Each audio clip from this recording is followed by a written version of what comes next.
이솝 이야기 중에 개와 그림자라고 하는 제목의 이야기가 있습니다.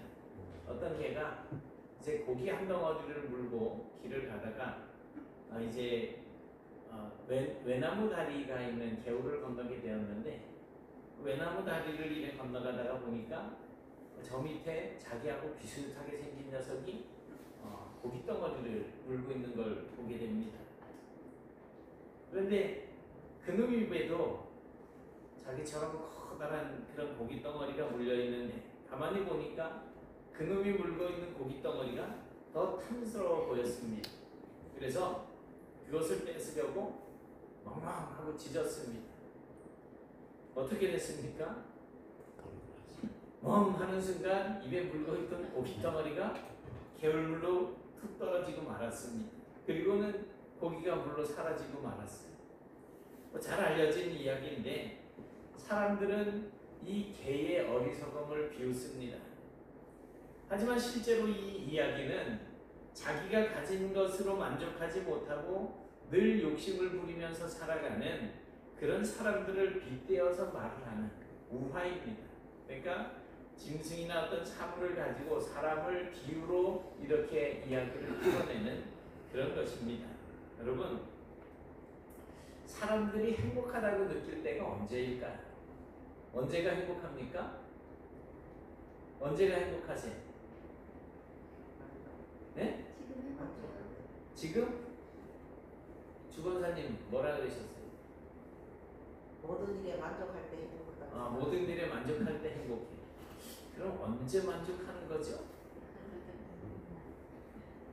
뭐 행복감을 느끼는 이유는 사람들마다 각각 다 다를 수가 있습니다. 뭐 가난한 사람은 가난한 사람 나름대로 행복을 느낄 수 있고, 부자들은 또 부자들 나름대로 행복을 느낄 수가 있습니다. 그런데 좀 더 솔직하게 우리가 이야기를 나눠보자면, 남들보다 내가 더 많이 가지게 되었을 때, 똑같은 고기 덩어리가 있는데 아까 그 강아지처럼 더 큰 거를 내가 차지하게 되었을 때, 그때 만족감을 느끼는 경우들이 있어요. 그런가 하면 은옥이가 학교를 다녔어요. 지금 제천여고를 다니고 있어요. 전교에서 2등을 했어요. 만족하세요? 아유, 대답을 만족하세요? 1등이 맨날 은옥이를 괴롭히네? 만족하세요? 이런 거예요, 이런 거. 그러니까 내 딸이 1등을 하면 이제 만족하게 되는 거예요. 그런데 제천여고에서 1등을 했는데 전국으로 가보니까 전체 석차가 많이 떨어져. 언제든지 나보다 높은 사람이 있을 수 있다는 거죠. 그러니까 이런 기준을 가지고서 만족감을 느끼는 사람들, 뭐 예를 들어 남들보다 더 많이 가지게 되었을 때 막 행복해져. 그런데 나보다 더 많은 사람을 가진, 더 많은 것을 가진 사람을 보면 상대적으로 또 불행해지는 거예요. 나보다 내가 많이 높아졌다고 생각했는데 더 높은 사람들이 많은 곳에 가보면 나는 또 불행해지는 거예요. 그래서 그런 식으로 행복감을 느끼는 사람들은 언제나 불행한 삶을 살 수밖에 없다는 거죠. 왜냐하면 나보다 더 많이 가진 사람들이 있고, 나보다 또 높은 자리에 앉은 사람들이 더 많고, 나보다 공부 잘하는 사람들이 더 많기 때문입니다. 그러니 그런 사람들을 보면 상대적으로 행복하지 않습니다. 좀 전에 말씀드린 이야기에 등장하는 이 큰 고기를 입에 문 개처럼, 지금은 제가 고기 문 개를 못 찾아가지고 뼈 따고 물고 있는 개로 이제 올려놨는데, 사람들은 이미 충분한 행운을 가지고 있어요. 이거 먹으면 배가 불러서 터질 정도로 좋은 복을 내가 가지고 있다는 거예요. 그런데 그것으로 만족하지 못하는 거예요. 남이 가진 떡이 더 커 보이는 거예요. 더 큰 거, 더 좋은 거, 더 많은 것을 가지려고 하는 이런 욕심들 때문에 사람들은 자기가 누리고 있는 그 행복한 그런 조건들을 놓쳐버리고 항상 불행하게 산다라고 하는 이야기입니다. 오늘 본문에서 우리는 이와 비슷한 이야기를 만나게 됩니다. 하루는 예수님께서 사람들에게 하나님의 말씀을 가르치고 있었어요.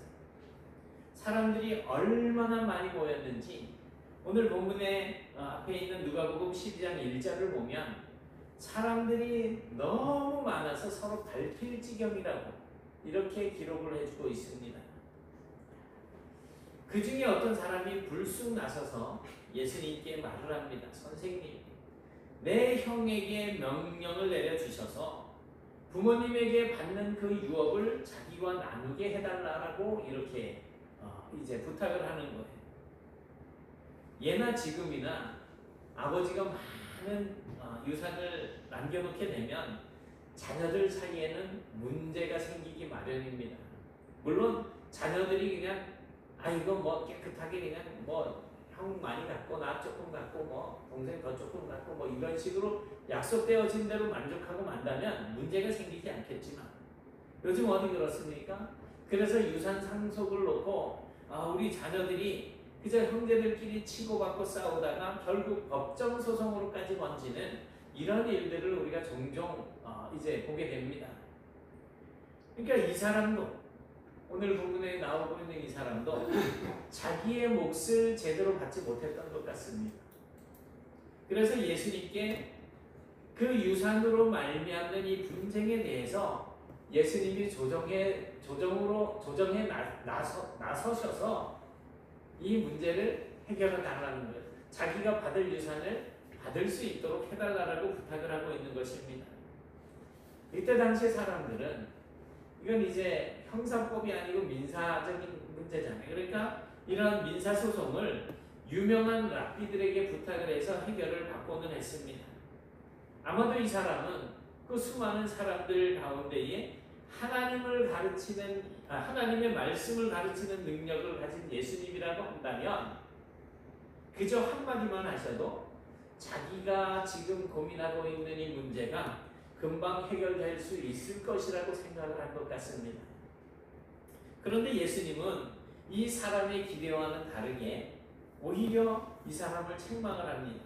이 사람, 누가 나를 너희의 재판장이나 물건을 나누는 자로 세웠느냐?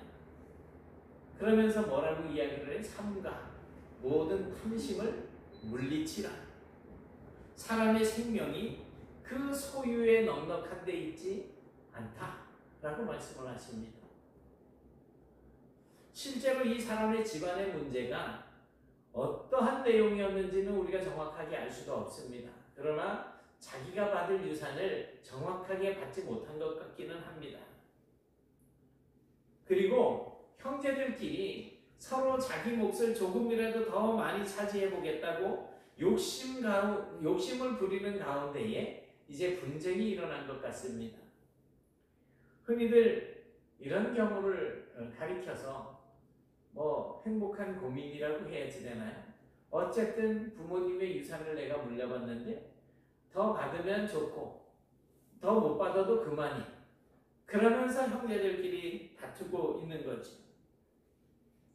많은 사람들이 정말 부모에게 아무것도 물려받지 못하고 빈손으로 시작을 하는데 이 사람은 지금 예수님 앞에 나와서 자기가 얼마나 더 많이 가질 수 있는가를 고민하고 있으니 이건 행복한 고민인 거예요. 자기 나름대로는 괴로울 수도 있겠지만 그런데 여러분 사실 그것은 행복한 고민이 아니고 불행한 고민입니다. 그러니 지금 이 사람은 자기가 받을 유산이 있는 것만으로도 행복한 사람이 아니라 그야말로 불행한 사람입니다. 아무리 많은 재산을 가지게 되었다고 하더라도 이 사람은 자기의 형보다 더 많이 가질 수는 없게 되어 있습니다. 그게 유대의 법이었습니다. 신명기 21장 17절에 기록된 이 말씀에 의하면 장남은 아버지가 가진 유산의 3분의 1을 상속을 받게 되어 있어요. 그러니까 두 형제가 있다면 장자가 두 몫을 받고 동생은 한 몫을 받는 거예요.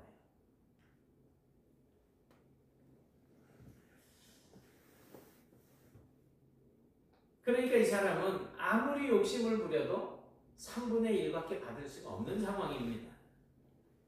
형제들이 더 많다면 4분의 1, 5분의 1로 줄어들 수도 있는 거죠. 그러니 결국 이 사람은 아무리 많이 가지게 된다고 하더라도 자기가 형보다 많이 가질 수가 없기 때문에 자기 스스로를 불행하다고 느끼면서 살아갈 사람이었던 것입니다. 그러니 자기가 자기를 불행하다고 생각하면 그냥 불행한 사람인 거죠. 아무리 많은 재산을 가지고 있으면 어디다 쓰겠습니까? 예수님께서는 그것을 잘 알고 계셨습니다. 이 사람의 문제는 다른 데 있는 것이 아니고 형이 동생에게 나눠줄 것을 안 나눠줘서 문제가 된 것이 아니고 이 동생의 마음속에 있는 탐심이 문제가 되었던 거라고 하는 사실을 아셨습니다. 더 많이 가지겠다라고 하는 이 탐심을 가지고 있는 한 그 누구도 언제나 불행한 인생을 살 수밖에 없다는 것입니다.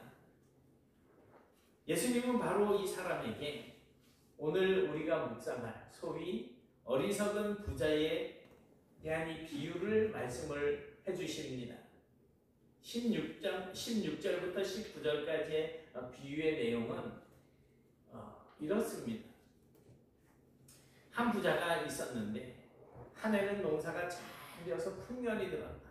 그래서 얼마나 많은 수확을 거두어 드렸는지 창고에 더 이상 쌓을 것이 없을 만큼 많은 수확을 거두어 드렸다. 그래서 이제 옛날에 있었던 그 곳간을 헐어버리고 더 큰 곳간을 지어서 이제 거기에 쌓아두려고 하는 그러한 계획을 세우고 이제는 좀 더 쉬면서 남은 평생 즐기며 살자라는 계획을 세웠다는 거예요. 이렇게만 읽어보면 이 부자에게는 뭐 별다른 특별한 잘못된 그런 문제들이 발견이 되어지지 않습니다. 이 부자가 다른 사람들처럼 무슨 세금을 탈세를 한 것도 아니고 일꾼들의 임금을 착취한 것도 아닙니다. 문제가 될 만한 소지가 없어 보입니다.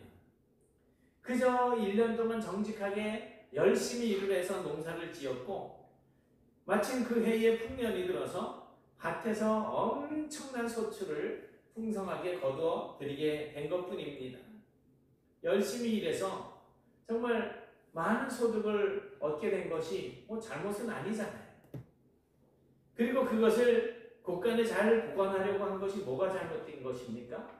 쌓을 곳이 없어서 보관할 곳이 없어서 큰 창고를 짓는 것도 문제가 없지 않습니까? 열심히 일했으니까 이제는 편하게 좀 지내보자는 것도 잘못은 아니잖아요. 열심히 일을 해서 돈 많이 번 것 가지고 이제는 쉬면서 즐기자는데 그것을 잘못되었다고 말할 수는 없는 거잖아요. 그런데 이 부자가 자기 자신에게 하는 말을 가만히 한번 살펴보십시오. 17절, 18절, 19절에 이 부자가 내가, 나라고 하는 이 표현을 무려 6번이나 반복을 하고 있습니다. 원어를 보면 8번이나 반복을 하고 있는 것을 보게 됩니다. 그러니까 다시 말해서 그의 관심은 오직 자기 자신밖에 없었던 거예요. 이게 가장 큰 문제죠. 여러분, 농사를 아무리 열심히 지었다고 하지만 농사가 잘 되려고 하면 반드시 필요한 것들이 있잖아요. 햇빛이 내리쬐줘야지 되고 또 바람도 적당하게 불어줘야지 되고 그리고 비도 때에 맞춰서 내려줘야지 되고 내 혼자 그냥 뭐 씨 뿌리고 내비뒀다가 그게 자라서 스스로 커서 열매가 맺혀지는 것은 아니죠. 이런 것들은 내가 열심히 한다고 해서 되어지는 것들이 아니잖아요. 하나님이 주셔야만 받을 수 있는 겁니다. 그런데 이 부자의 말 속에서는 하나님의 한자도 발견할 수가 없어요. 의례적으로 감사하다라고 하는 감사에 대한 고백도 하나 발견할 수가 없어요. 또 내가 남들보다 더 많이 가지게 되고 여유가 좀 생겨나면 그것을 가지고 이제는 어떻게 살아야 가난한 사람들도 좀 도와주고 이렇게 이웃과 함께 나누는 것이 인지상정인데 이 부자의 말 속에 이웃에 대한 관심은 찾을래야 찾아볼 수가 없습니다. 그저 자기가 쉬고 먹고 마시고 즐거워하리라 라고 하는 계획을 세웠을 뿐이라는 겁니다. 그렇게 농사를 짓고 얻은 곡식을 보면서 내가 곡식 쌓아둘 곳이 없으니 어찌할꼬 라고 하면서 스스로 걱정을 키우고 있어요. 그의 걱정은 이 곡식을 어떻게 사용할 것인가가 아니고 어디에 쌓아둘 것인가 하는 것이었습니다. 그렇게 많은 곡식을 가지게 되었는데 그 부자에게는 감사하는 마음이 아니라 걱정하는 마음으로 가득 차 있었다라는 것입니다. 이 부자에게는 이미 곡간도 있었어요. 그런데 그 곡간은 이미 다른 곡식으로 가득 채워져 있어서 또 새로운 곡식을 더 들여놓을 공간이 없었습니다.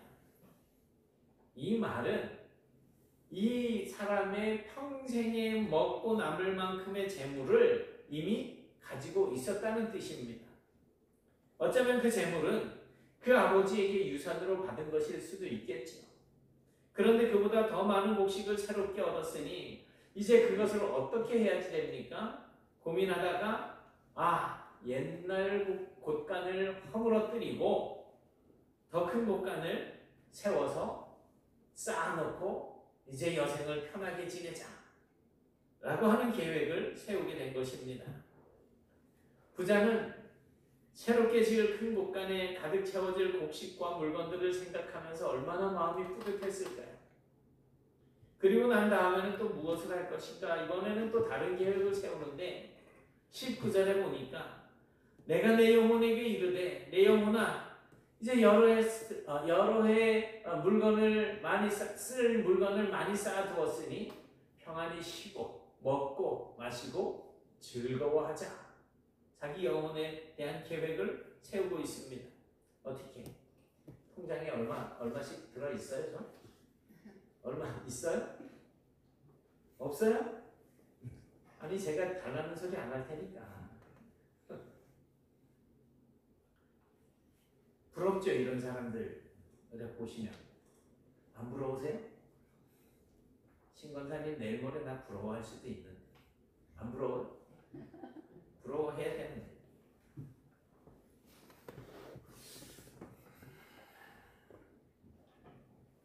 가보고 싶은 곳 가는 거예요. 또 보고 싶은 거 보면서 그렇게 희희낙낙 살아가자는 거예요. 명호 씨 언제 갔어요? 뭐 여건이 4개째인데 우리 유문선 집사님이 4개째라 그랬나? 다 해가지고선 그 여건이 이게 저는 예전에 97년도에 만들었나요? 한 번 써먹고 그냥 썩어서 버리고 지난번에 필리핀 갈 때 또 새로 한 번 만드는 그게 2번째에서. 근데 여권에 도장 팡팡 찍으면서 유럽도 가고 이스라엘도 가고 터키도 가고 어디도 가고 막 가고 미국도 가고 여기저기 그냥 수십 군데 수백 군데 막 이래 다닐 수 있는 이런 상황이 안 부러우세요? 부러워야 되는데 안 부러워요? 네? 그렇잖아요. 근데 안 부러우신 분이 한 분 계셔요 지금.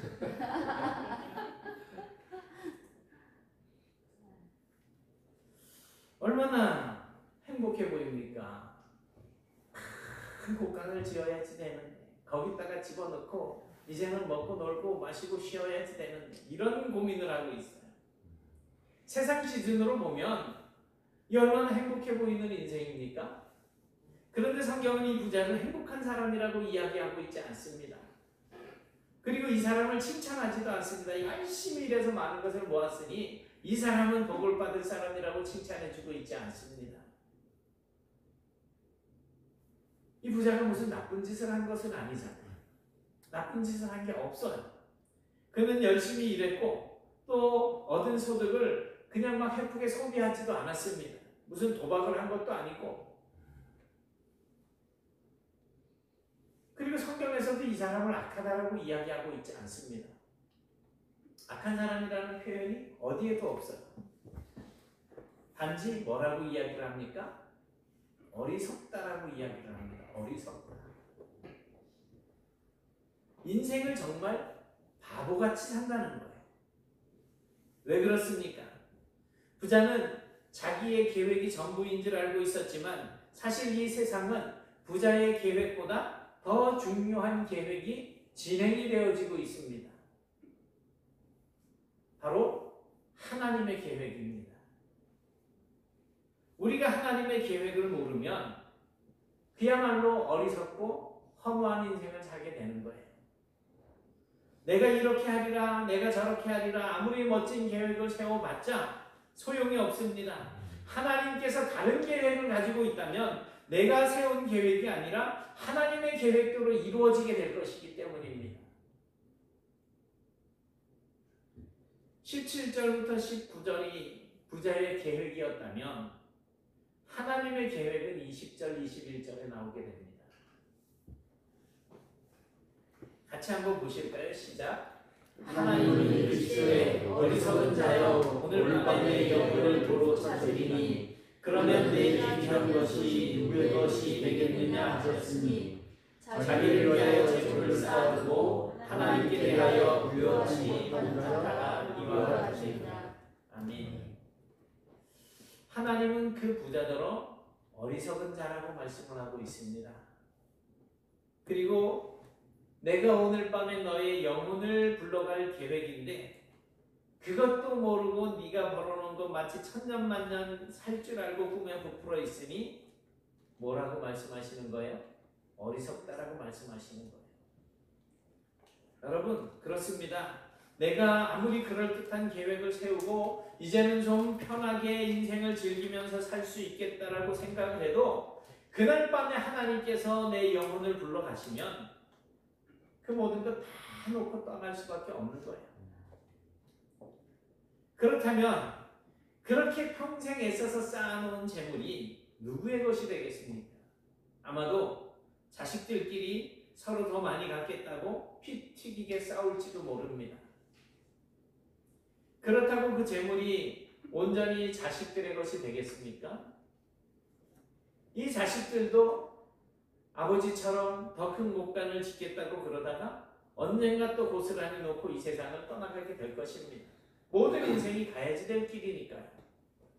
여러분, 하나님의 시간 계획표를 알고 있는 사람들은 이 세상에 아무도 없습니다.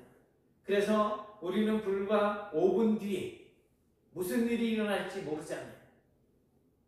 그러나 분명한 사실은 언젠가는 반드시 그 마지막 때 하나님께서 정하신 때가 우리에게 온다는 것입니다.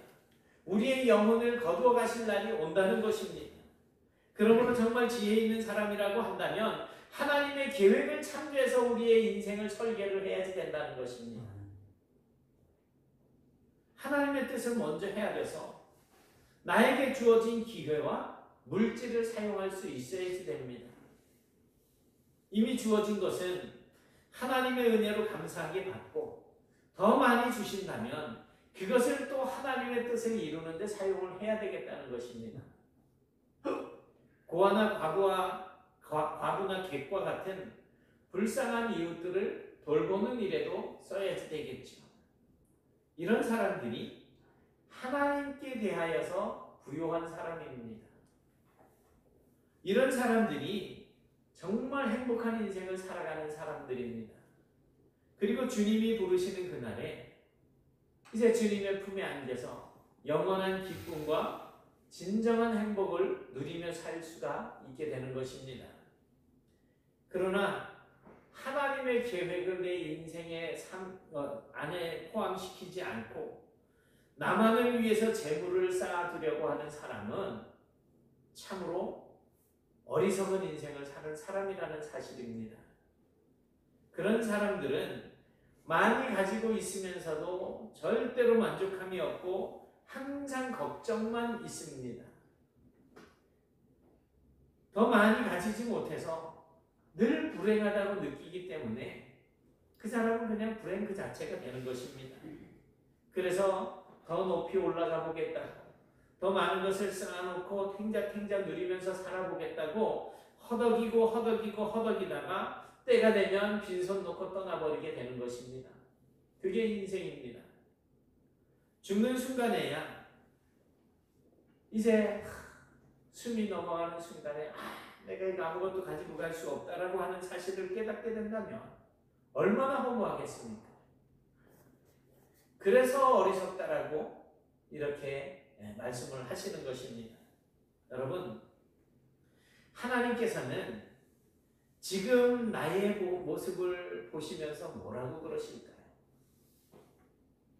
이 부자에게 말씀하셨던 것처럼 우리에게 이 어리석은 자야 라고 하지 않으실까요? 물에 반사된 자신의 그림자를 향해서 욕심사납게 지저대다가 자기의 입에 물고 있던 고기까지 잃어버린 그 어리석은 개처럼 우리가 정말 어리석은 삶을 살고 있지 않은지 우리 자신을 돌아보셔야지 됩니다. 나를 위해서는 잔뜩 쌓아놓았지만 정말 하나님을 위해서는 인색하지 않은지 우리 자신을 한번 돌아보십시오. 재산 상속 문제를 해결해 달라고 부탁하던 이 사람에게 주님께서 하신 말씀을 기억하시기 바랍니다. 삼가 모든 탐심을 물리치라.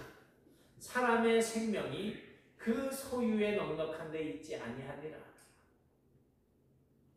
우리에게 맡기신 모든 것이 하나님의 은혜임을 깨달아서 이제는 나만을 위한 계획에서 벗어나서 하나님의 계획, 하나님의 뜻에 나를 맞추고 하나님의 뜻대로 살려고 하는 그 계획을 세우고 비록 이 땅을 살아가는 동안은 좀 부족하고 조금은 가난한 그런 삶을 살게 된다고 할지라도 우리가 이 땅의 곳간이 아닌 하나님 나라의 곳간에 상급을 많이 쌓아두시기 바랍니다. 그 사람이 하나님께 대해서 부요한 사람입니다. 예수님께서 말씀하시잖아요. 이 소자, 이 작은 자에게 한 것이 곧 내게 하는 것이다. 정말 고아와 과부와 그 객과 같은 스스로의 힘으로는 먹고 살기도 힘든 그런 사람들이 우리 주변에 있다면 그들을 돕는 삶을 살라고 오늘 우리에게 이만큼의 소득을 허락해 주셨다는 사실을 아셔야지. 그런데 나는 부족해. 나는 냈을 것도 부족한데 누구를 돕겠어? 어리석은 삶을 사는 자와 다를 바가 없다는 사실을 아셔야지 됩니다. 오늘 저와 여러분은 정말 하나님께 대하여 부요하지 못한 저 어리석은 부자가 아니라 하나님께 대하여 부요한 삶을 살아가는 하나님의 정직한 백성들이 되실 수 있기를 주님의 이름으로 축원합니다. 사랑의 하나님 감사합니다. 오늘 형과의 이 유산 상속의 문제로 분쟁이 있던 사람이 주님께 나와서 주님 앞에 이 문제를 해결해 달라고 요청했지만 주님은 어리석은 부자의 비유로 그를 책망하고 탐심을 버리라고 말씀하시는 이 말씀을 들으면서 우리의 삶을 돌아보게 됩니다. 하나님, 우리의 마음속에 있는 모든 욕심들 때문에 다른 사람들을 짓밟고 서려고 하고 내가 더 많이, 내가 더 좋은 것, 내가 더 높은 것을 취하고 가지고 올라가려고 하는 이러한 어리석은 삶을 살지 아니하고 오히려 우리에게 베풀어 주신 그 은혜를 따라서 만족하면서 그것으로 서로 베풀고 나누어 주는 삶을 살아갈 수 있는 그러한 저희들이 되게 하여 주옵소서. 주님께서 주시는 지혜, 주님께서 주시는 복과 은혜가 얼마나 귀하고 좋은 것인지 분명하게 깨닫고 이제는 하나님께 대해서 부요한 삶을 살아가는 저희들이 될 수 있도록 도와주시옵소서. 그런 저희들의 삶을 통하여서 주변의 많은 사람들이 하나님을 알아가게 되고 또 많은 사람들과 더불어 하나님께 영광을 돌리는 삶을 살 수 있도록 인도해 주시며 그러한 저희들의 삶을 하나님께서 기쁘게 받으시고 영광을 받아 주옵소서. 예수님 이름으로 기도드리옵나이다. 아멘.